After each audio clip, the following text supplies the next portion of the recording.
Morning বন্ধুরা, সবাইকে শুভ সকালের অনেক অনেক শুভেচ্ছা জানিয়ে কথার আজকের পর্বের রিভিউ নিয়ে আমি পৌঁছে গেছি তোমাদের সামনে।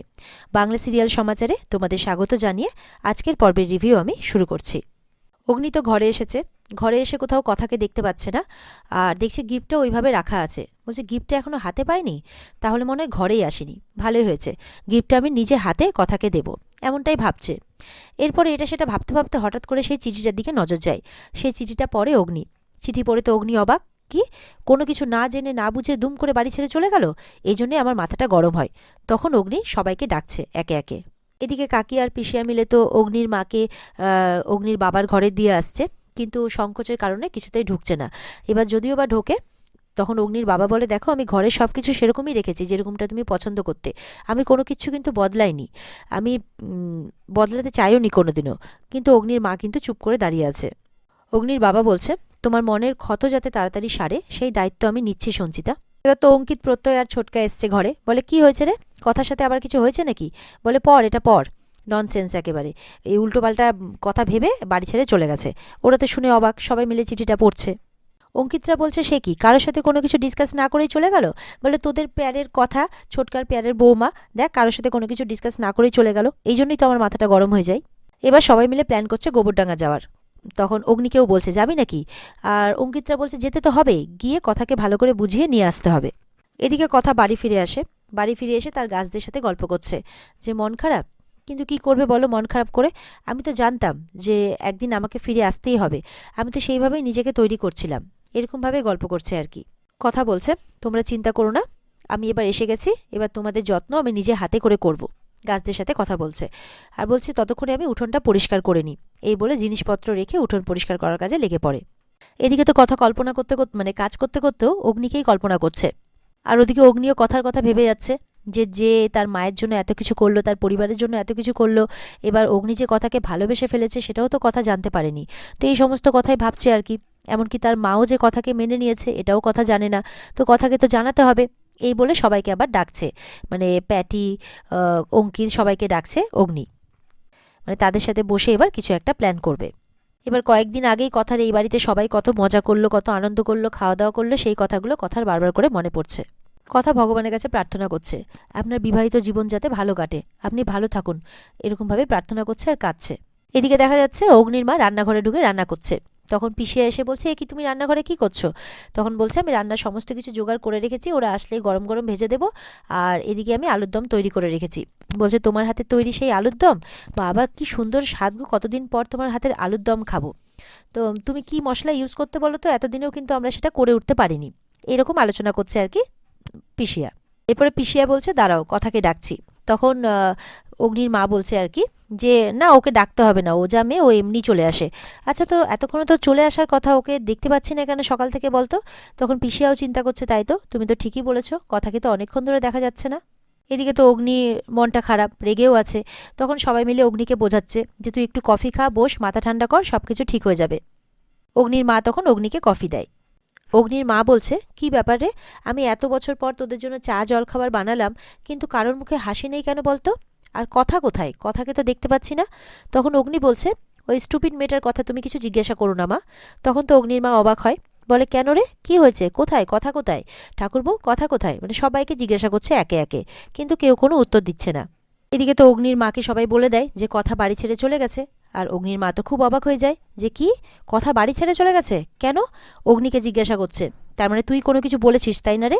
তখন ছোটকা বলছে, হ্যাঁ হ্যাঁ বলেছে বলেছে, এটার পুরো হাই চান্স আছে, নিশ্চয়ই বলেছে, না হলে কথা এরকম করার মেয়েই নয়, ও কারণে অকারণে সবসময় কথার সাথে ঝগড়াই করে, আমরা দেখেছি। তখন অগ্নি বলছে, তুই সবসময় আমাকে দোষ দিস কেন রে বলতো? বলে, সবসময় তুই আমাকে কেন বলিস, ভালো লাগে না আমার, তুই জানিস কোনো কিছু? তখন মাকে বলছে, মা আমি কোনো কিছু বলিনি গো কথাকে, বরঞ্চ কথাই বলেছে আমাকে যে আপনি বলবেন, আমি হাসি মুখে সই করে দেব। তখন মানে অগ্নির মা বলছে যে সই, কিসে সই করার কথা বলেছে? তখন অগ্নি বলে, ডিভোর্স পেপারে। এই কথাটা শুনে তো সঞ্চিতা অবাক হয়ে যায়। অগ্নি বলছে, ঠিক আছে, ও যদি এটাই চাইছে যে ও ডিভোর্স দেবে, তাহলে ওকে আমি পাঠিয়ে দেবো ডিভোর্স পেপার। অগ্নি রাগ মন খারাপ দুটোভাবেই বলছে আর কি কথাটা। তখন কাকিয়া পিসিয়া বলছে, এ কি, কি বলছে অগ্নি এই কথাগুলো বৌদি, মানে অগ্নির মাকে বলছে আর কি। তখন বলছে, দাঁড়া আমি কথা বলছি। এবার তো অগ্নির মা লেখাকে বলছে যে, লেখা গুজবে কান দিস না, হ্যাঁ, এই যে এদের দুজনের মধ্যে যে বিরহটা তৈরি হয়েছে, এই বিরহটাই দেখবি ওদের সম্পর্ককে মজবুত করে দেবে। অগ্নিকে শুনিয়ে শুনিয়ে বলছে অগ্নির মা। কাকিয়া পিসিয়া এরা সব বলছে, আচ্ছা বড় বৌদি, মানে হিতের বিপরীত কিছু হবে না তো? বলে না না, এবার সব কিছু ঠিক হবে। আর এদিকে অঙ্কিত পুত্র এরা বলছে যে দেখ বিপ্র, তুই এরকম দুমদাম করে না সিদ্ধান্ত নিয়ে ফেলিস না, সব কিছু ঠিক হবে। আর তুই এরকমভাবে ডিভোর্স পেপারও পাঠিয়ে দিস না হুটহাট করে। প্রত্যয় বলছে হ্যাঁ, নীলাদ্রিও কিন্তু তাই বলছে, মাথা ঠান্ডা কর। অগ্নি তো চুপ করে আছে। প্রত্যয় তো সবকিছু নীলাদ্রির নাম নিয়ে বলছে। নীলাদ্রি বলছে আচ্ছা এখন কি ডিভোর্স পেপারটা পাঠানো ঠিক হবে? নীলাদ্রি তো বারবার করে প্রত্যয়ের দিকে তাকাচ্ছে, কারণ সে তো বলেইনি। অগ্নি তো কথাই শুনছে না, বলছে আমি আজকেই স্পিড পোস্টে ওকে ডিভোর্স পেপারটা পাঠিয়ে দেবো, তারপর ওর যেটা মন চায় ও করুক।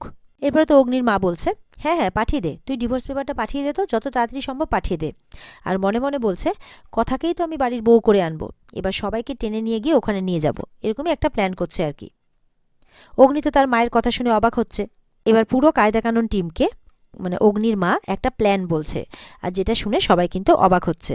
আর কি সেই প্ল্যান সেটা আমরা আগামী দিনেই জানতে পারবো। তো অগ্নির মায়ের প্ল্যান শুনে ছোটকা বলছে দারুণ প্ল্যান, দারুণ, তাহলে আমরা সবাই বরপক্ষ হচ্ছি তো, এরমভাবে বলছে। তখন তো সবাই বলছে তাহলে জুনি, জুনি কোন পক্ষ হবে? এদিকে তখন প্রিয়া বলছে তাহলে নীলাদ্রিকে বলছিস না, উনিও তো যখন তখন দল পাল্টে নেন, উনি কোন দলে হবেন? তখন তো সবাই বলছে কথা দাও যে তোমরা কথাকে কিছু জানাবে না। আর এদিকে প্রত্যয় তো আছে নিজের ধান্দায়, বলছে যে আর কথা দাও তোমরা ঋতুকে এই দলে টেনে নেবে। অগ্নি বলছে ব্যাস শুরু হয়ে গেল, যে যার নিজের ধান্দায়। অগ্নিও বলছে কি নীলাদ্রি জুনি তোমরা আছো তো? তখন তো নীলাদ্রি বলছে কিন্তু পাচকবাবু খুব তো চিন্তায় পড়ে গেছে কার দলে যাবে এবার নীলাদ্রি। জুনি বলছে কথা কিন্তু খুব চালাক মেয়ে, ও কিন্তু ধরে ফেলবে, এত সহজে কিন্তু আমরা ওর সামনে চালাকি করতে পারবো না। তখন অঙ্কিত বলছে হ্যাঁ ওই জন্যই তো আপনাদের নেওয়া। আপনি এদিকে নীলাদ্রিকে বলছে কি নীলাদ্রি বাবু থাকবেন তো, তাহলে আপনারা ব্যাপারটা সামলে নেবেন। প্রত্যয় তো আবারও হ্যাঁ, তোমাদেরকে তো এই কাজটা করতেই হবে, আর ঋতুকেও দলে নিতে হবে। অঙ্কিতকে বলছে কি রে বল একটু। জুনিকে দায়িত্ব দিচ্ছে অগ্নির মা যে তোমার দায়িত্ব হলো কথাকে গিয়ে বোঝানো, আর আমাদের যে প্ল্যানটা এটা কিন্তু একদম কথাকে জানতে দেওয়া যাবে না। তখন তো জুনি বলছে বেশ তাই হবে, তাহলে কালকেই সবাই মিলে যাওয়ার প্ল্যান করছে। এদিকে অগ্নি বলছে প্রত্যেকবার গোবর দেবী আমাকে ফাঁদে ফেলে, এবার আমরা গোবর দেবীকে ফাঁদে ফেলবো, আর আমাদের ফাঁদে পড়ে কথাকে ফিরে আসতেই হবে। অগ্নি বলছে তার মাকে। কথা তো এদিকে নিজের বাড়িতে কাজকর্ম করছে, তখন স্পিড পোস্টে কথার কাছে একটা লেটার আসে। কথা তো একটু অবাক হয় যে কিসের লেটার এলো। তখন লেটারটা যেই খুলে দেখে কথার তো মাথা ঘুরে ওঠে, এটা হচ্ছে ডিভোর্স পেপার এসছে কথার কাছে। ডিভোর্স পেপারের সাথে অগ্নি একটা লেটারও পাঠিয়েছে, যেখানে লেখা আছে এটাই চেয়েছিলিস তো, পাঠিয়ে দিয়েছি, সই করে দিস তাহলে ভালো হয়। চিঠিটা পড়ে তো কথার মন আরও খারাপ হয়ে যায়, আর অগ্নি তো আরও ইচ্ছে করে এই জিনিসটা করেছে। কথা বলছে এবার যে বিচ্ছেদের চিঠিটা পাঠাতে আপনার একটুও বাধল না পাচক মশাই? তার মানে আমি যেটা শুনেছি সেটাই সত্যি, আমি চলে এসে তাহলে ভালোই করেছি। এগুলো ভাবছে বসে বসে আর কাঁদছে। ওদিকে দেখা যাচ্ছে কায়দা কানুনের টিম কিন্তু একে একে ঢুকে পড়েছে কথার বাড়িতে। এদিকে জুনি এসছে কথার কাছে যে কি হয়েছে তোর, কথা এভাবে বসে আছিস? কথা তো জুনিকে দেখে উঠে পড়ে, মানে জুনির কাছ থেকে নিজেকে আড়াল করছে। বলছে এরকম কেউ করে নাকি? জুনি বলছে এরকম দুম করে একটা চিঠি লিখে বাড়ি থেকে চলে এলি। কথা তখন জুনিকে বলছে কি করতাম বল, আমি যা করেছি ঠিকই করেছি। আর তুই আমাকে বলতিস না যে তুই কখনো বাপের বাড়ি আসতে পারিস না, এবার থেকে পারবি। দেখ আমি এখানেই থাকবো, তোর কোনো অসুবিধা হবে না, তোর যখন মন চাইবে তুই এখানে চলে আসবি, এমন করে জুনিকে বলছে কথা। জুনি তখন কথাকে বলছে যে আমার বোধহয় আর বাপের বাড়িতে এসে থাকা হবে না রে। তখন কথা তো অবাক হচ্ছে, বলছে কেন? আর এখানেই আজকের পর্ব শেষ হয়ে যায়। তো বন্ধুরা, এই ছিল আজকের পর্বের রিভিউ। যদি ভালো লেগে থাকে তো অবশ্যই পর্বকে কিন্তু লাইক আর কমেন্ট করে জানাতে ভুলবে না, আর সাবস্ক্রাইবটা অবশ্যই করবে, তবে কিন্তু তোমাদের পছন্দের ধারাবাহিকগুলো আমরা তোমাদের সামনে নিয়ে আসতে পারবো সঠিক সময় আর সঠিকভাবে। তো আজকের পর্ব এই পর্যন্তই, দেখা হচ্ছে আগামীকালকে। এই পর্বে যদি ফুল এপিসোড তোমরা দেখতে চাও তাহলে অবশ্যই স্টার জলসার পর্দায় সবাই নজর রাখবে। তাহলে সবাই ভালো থেকো, আজকের মতো এখানেই টাটা।